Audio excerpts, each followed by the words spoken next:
Continuamos pendientes. Buenas tardes, doctor Elizondo Mayer Serra. Bienvenido. ¿Cómo estás? Buenas noches. Buenas noches, Pepe. Pues lamentablemente... ¿Cómo te quedas con esto? Pues mira, lamentablemente hace una semana hablamos de la propuesta de pacificación de los obispos y discutimos que eso no es una ruta que pueda llegar a muy lejos, porque los que se dedican al crimen se dedican por una serie de razones que no tienen que ver con... Pero es un intento de buscar... Desesperado. Admirable, me parece que se juega en la vida. Pero es despreciable para el gobierno. Pero no solo eso, lo que tenemos que estar discutiendo es por qué el Estado mexicano, el gobierno federal, el estatal, el municipal, no está haciendo su trabajo. ¿Por qué ha dejado que el crimen se expanda, que el crimen cometa las atrocidades de ese video que afortunadamente no se lo mostraste en toda su crudeza a nuestro público? Estamos hablando de cosas que uno solo de esos actos criminales nos debería de escandalizar y nos debería llevar a que todo el esfuerzo del Estado mexicano fuera ¿cómo le hacemos para contener el crimen? La nota dura un cierto tiempo y luego es sustituida por alguna otra cosa igual de violenta, o las declaraciones de un senador, cuando lo que tenemos en juego realmente, Pepe, es la seguridad del Estado mexicano, la incapacidad de las Fuerzas Armadas, de la Guardia Nacional, de anticiparse. Cada vez que vemos uno de estos eventos, vemos que luego viene una patrulla de la Guardia Nacional o del Ejército, nos dicen que ya llegaron, pero no tienen que llegar después, Pepe, tienen que llegar antes, o mejor aún, tienen que evitar que suceda. Pues la misma semana que sabemos que el ejército ahora va a pavimentar carreteras, nos damos cuenta que pues, no pueden contener el crimen en un estado que ya sabemos tiene serios problemas de violencia en la sierra donde esto sucedió.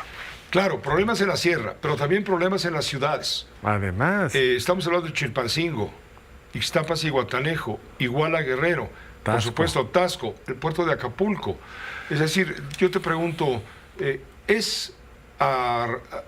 no con una idea, por supuesto, condenatoria política, sino en los hechos, ¿es Guerrero un estado fallido?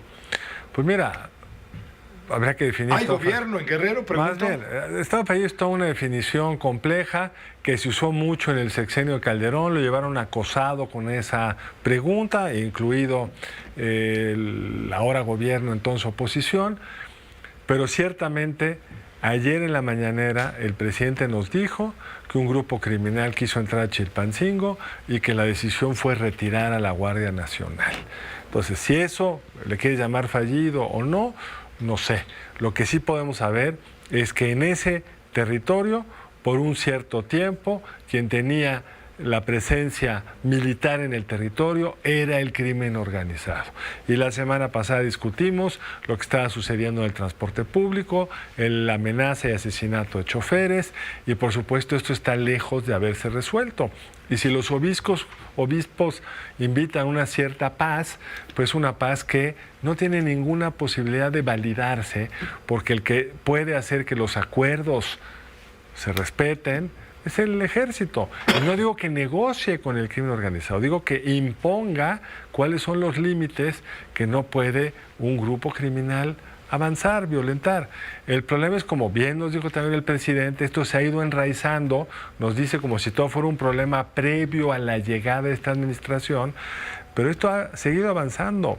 Son 5 años ya de esta administración y en vez de ir a enfrentar el problema, empieza a culpar al pasado. Y por otro lado, lo que veíamos en la segunda nota, Pepe, esta es una ciudad lastimadísima por el huracán Otis.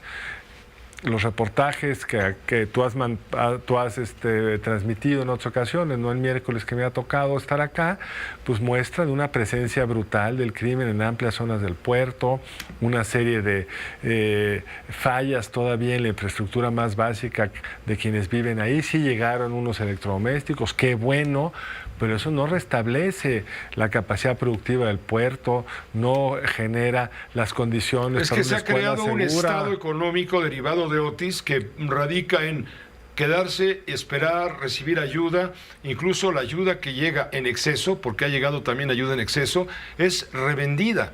por quienes la reciben. Por ejemplo, algunos de los enseres domésticos que han llegado a Acapulco, no todos, pero algunos, han sido revendidos, refrigeradores, los vales para poder comprar en los mercados. Es decir, se está creando una subcultura económica. Porque la capacidad productiva del Estado está destruida, no solo por el Otis, sino por la presencia destructiva del crimen. Pero te van a decir que eso es un montaje.